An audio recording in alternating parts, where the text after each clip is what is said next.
Welcome everyone at home and everyone here in the studio to Soul Live. My name is Trisha Kelly, this is Tom Kelly. And tonight, as always, we're always excited about our guest, but tonight is not only a guest, she's a very, very special friend. Someone who's been with us from the very first time we opened our doors at our yoga studio behind our house more than 10 years ago. But now she's still working with Soul of Yoga. It's Judith Balian. She does the Artist Way program here, and she is an expressive artist counselor. And we would like to welcome you. Is that the right thing to say, Judith? Is that expressive? That's just counselor? fine. Yes, yes. I'm trained in expressive arts therapy. Yes. And so expressive arts as a healing modality, it's pretty new and pretty cutting edge. Tell us a little bit about it for people who don't know. Well, expressive arts refers to different means of expressing yourself. You know, we think of traditional therapy as being talk therapy, but expressive arts uses lots of different modalities. Art, it could be movement, writing, guided visualization, sounding, lots of different ways of expressing yourself rather than just talking. So how does this expressive arts, how does that touch the places that are wounded and help begin to heal as opposed to talk therapy? You know, a lot of times it's difficult for people to tap into exactly what they are feeling. In the Western world, most of us spend most of our lives learning how or trying not to feel. But expressive arts will go right to your intuition, right to your subconscious. Sometimes we like to say it's the super highway to the subconscious. So feelings that you're not even aware of, and I've certainly experienced this myself, can come up through the images that you draw or the movement as you move. And it's so amazing. Does the therapist help the person understand what they've expressed? It's up to the person who creates the art or the movement to interpret what the movement or the art or the writing means. But what the person, the therapist, or in the case of a group, the person that is sharing the work with the person that did it, it's actually mirroring back to that person. Oh, I see that you left a lot of space in your drawing, or you used a lot of purple. Does purple have a significance to you? That sort of thing. It's all to help the person go deeper into his or her own process. So Judy, or Judith, you are probably a pretty happy person. In fact, I know you are. I am. And there is a spiritual reason for that, because we're talking about expressive arts, creative arts. We're talking about creativity. And anytime, well, obviously this whole creation is pretty creative, and we are one with that creator. So anytime that we can express anything, even the smallest thing, even attempting to, we're going to feel good. So here's the quote from Yogananda that I never forgot when I read it. He said that the greatest antidote to moods, and I know none of us have moods, right, is creativity. Do you find that with the groups, and they all of a sudden, no matter what's going on, worldly stuff or stress stuff, that it goes away? It's amazing how magical it is, because you know, emotions are trapped energy. Yeah. And when we do the expressive arts process, and a lot of times different modalities in tandem, we'll do art and then some writing and then some movement. It's amazing. It just is up and out and totally transforms. Yeah. Totally transforms people. Oh. I love to watch their faces, because you can just see it in their faces. Their faces light up, and you even feel lighter. You even feel physically lighter. And, well, talking about the spiritual aspect, then if the trapped energy is cleared, then it makes meditation and prayer work and contemplation much easier, because when you sit in silence, then your stuff's not coming up, so to speak. It's already been released. Absolutely. And it affects your whole life, because once that's released, it affects your relationships, your work, your relationships with your children, every aspect of your life. Okay, well, if we can ask you a personal question. Is there a special reason you went into expressive arts? Did you find your own healing through expressive arts? I did, and I didn't know I was going to. Well, I used to teach English many, many years ago, and I went through a program called the Missouri Writing Project. It was process writing, which I used with my junior high students.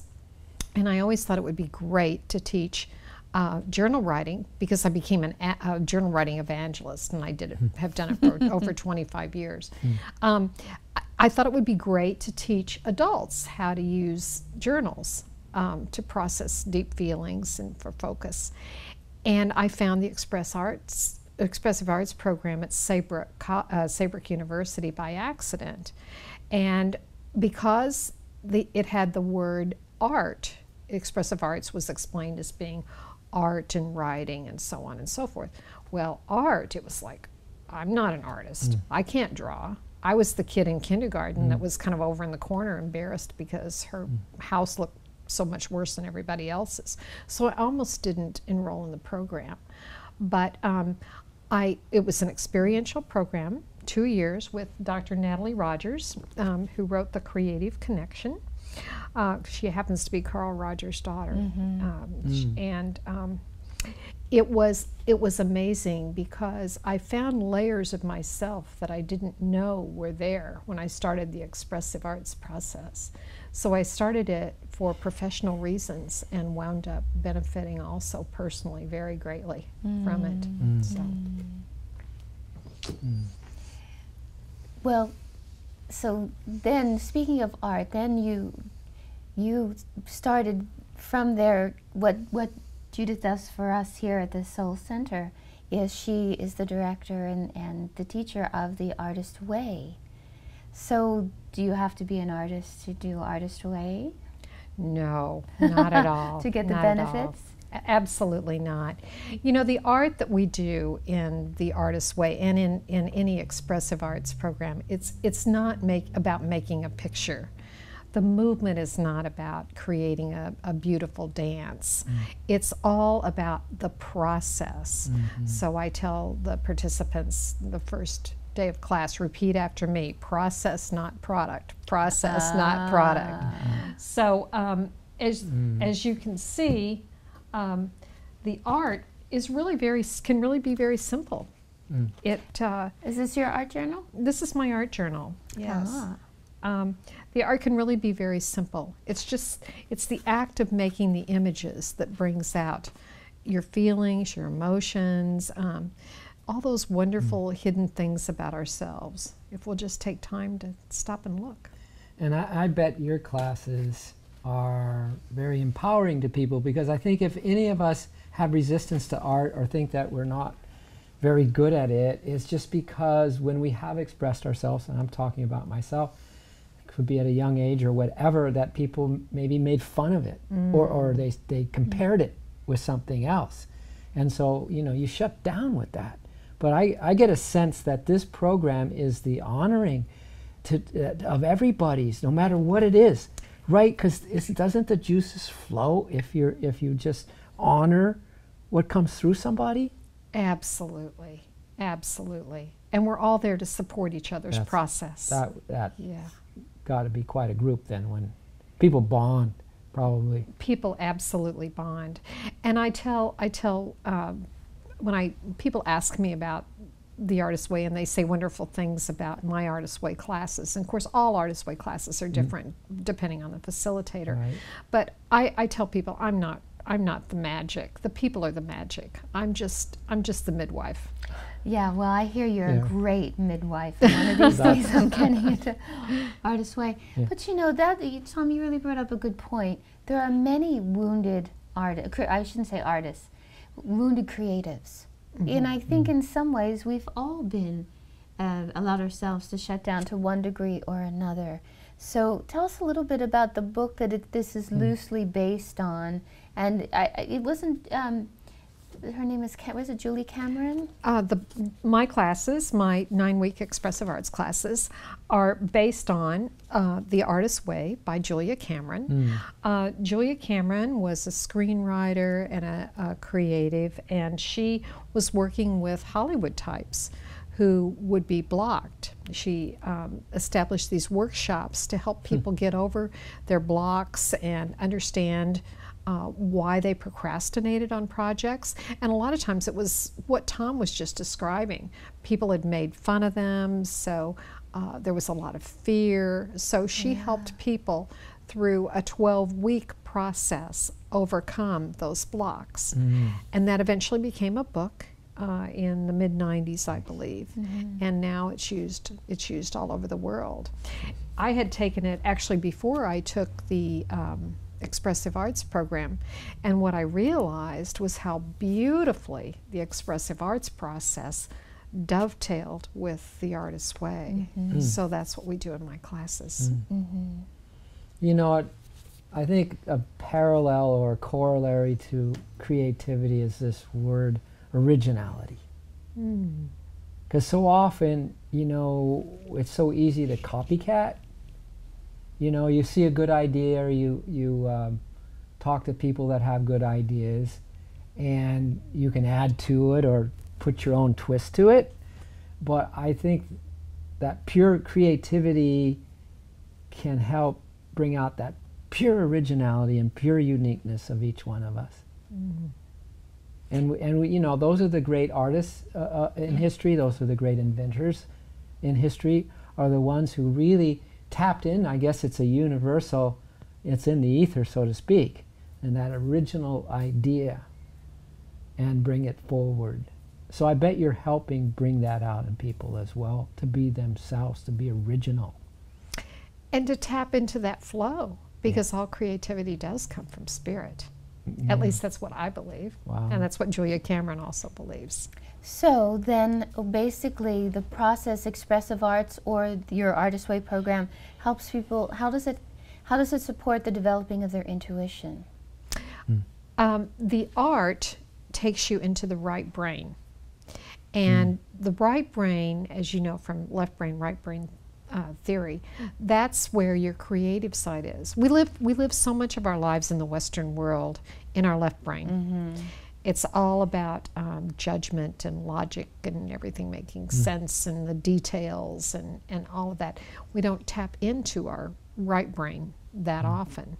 But when you have the art and the movement and you open up to your right brain, that's where the creativity happens. And of course, most high-functioning people have both sides of their brain engaged. And I think that's what it does more than anything, is to bring people in touch with their intuition and their right brain. Nice. Judith, I have two questions. One, what would be the most goofy thing that you do in that course? and maybe she can show us with the group. The most goofy and the most blow-minding or life-altering, or just like, wow, it's just so powerful, it works every time. So those are my. She has quite a few of those. You got in those? In her repertoire. Well, yes. Well, I think that the kind of the zaniest thing, and it's pretty original with me, is something I call secret selves. And I do a guided visualization, getting people in touch with different aspects, different sub-personalities, which we all have. And we identify a secret self that maybe is there, but you would like to have it come out more in the world. In other words, maybe it's a zany side or a fun-loving side. What's one of yours? I don't want to put you on the spot. Oh, I have I have Zelda the Zany. Oh, and so. I have, let's see, I have Irina the Independent. And Irina. Yeah, okay. She's a redheaded Russian, yeah.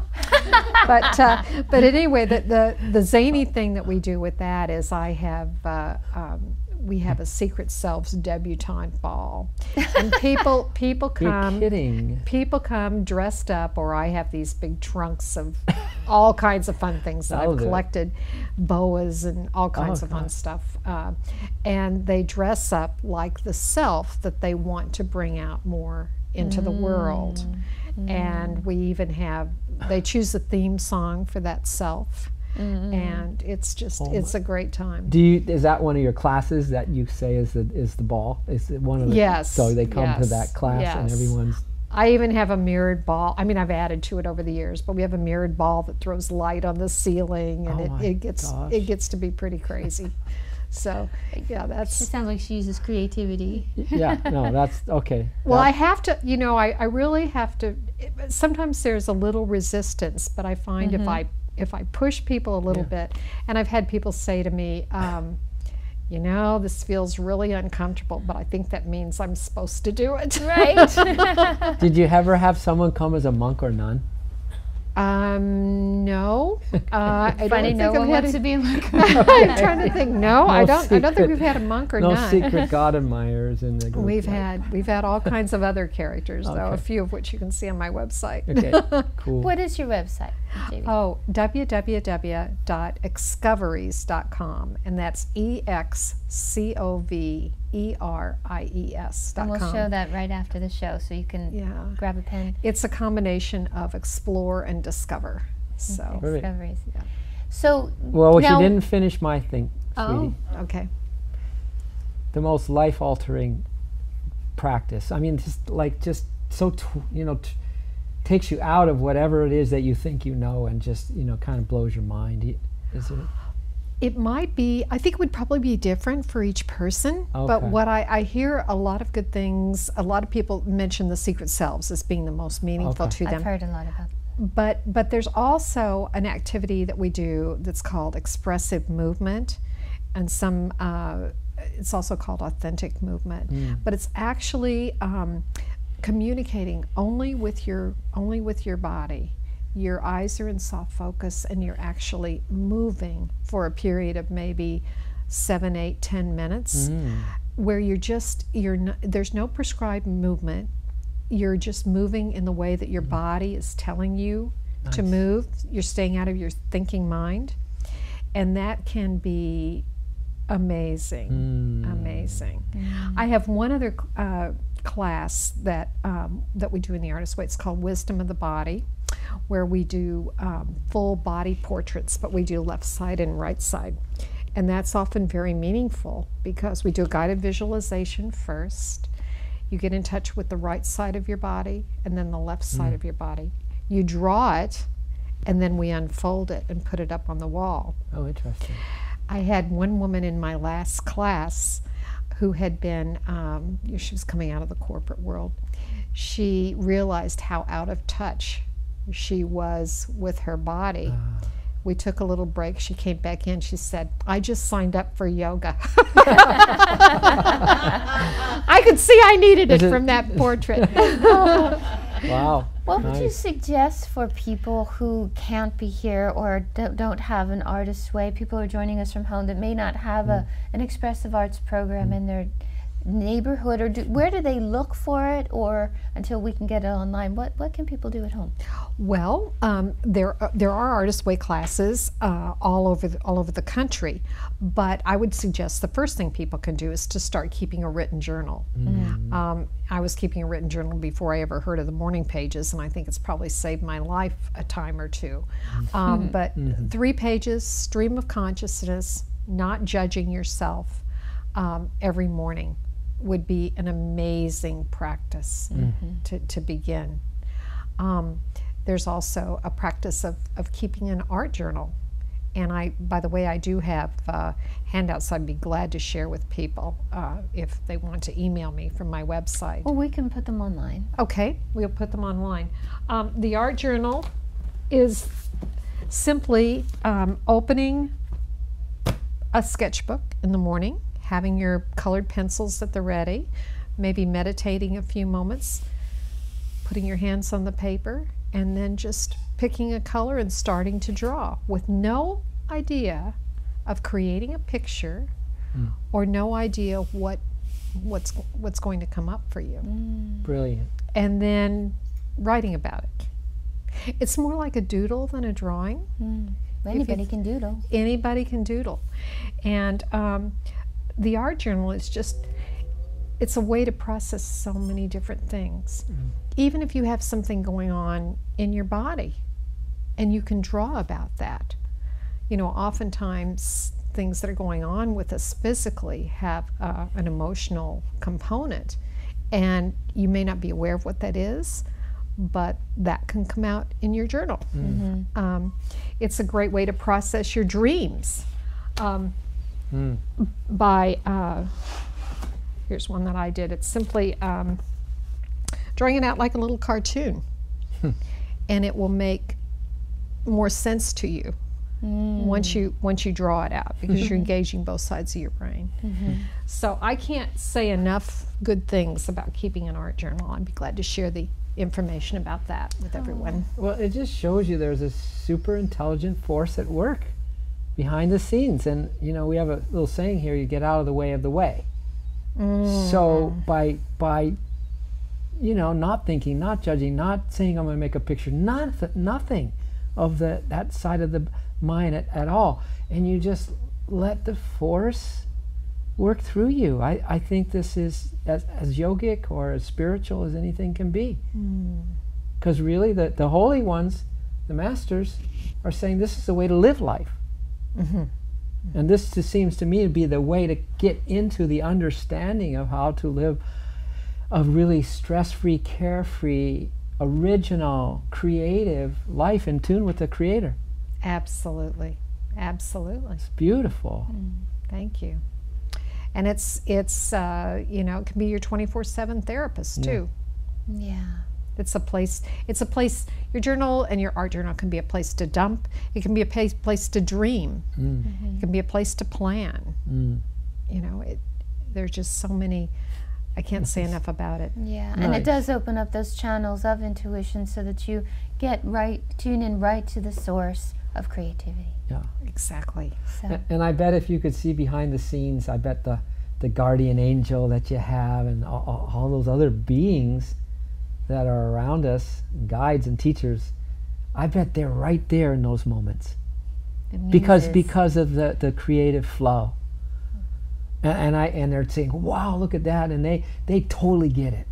And I bet maybe that's kind of the rush of the good feeling that you have when you just can break the barriers down of what I think I can do or can't do, and you just let it flow out. It could be not even make sense to somebody else, but I bet you that it's that celebration that's going on the inner, because they get you. They get that that's coming from a soulful place, and that is celebrated. Yeah. Well, I think you could be right on, Tom. You feel Yeah, that? Oh, absolutely. Oh, absolutely. That makes it kind of special then in connecting with your higher self or whatever. Absolutely. yeah. Absolutely. Nice. And facilitate healing so we are more in tune with the inner worlds. Yeah. So, thank you, JB. JB is Judy Balian. Judith Balian. We call her JB sometimes. Thank you, and we'll be doing more, so stay tuned, because we're going to film a few processes later on of Artist's Way, nice. so that you can get a glimpse of what's going on. So thanks for being with us, and we look forward to seeing how we'll go inside an Artist's Way classroom. Sounds wonderful. All right. Thank you. Oh, so great. And thanks for removing moods in this world. Yeah. Yeah.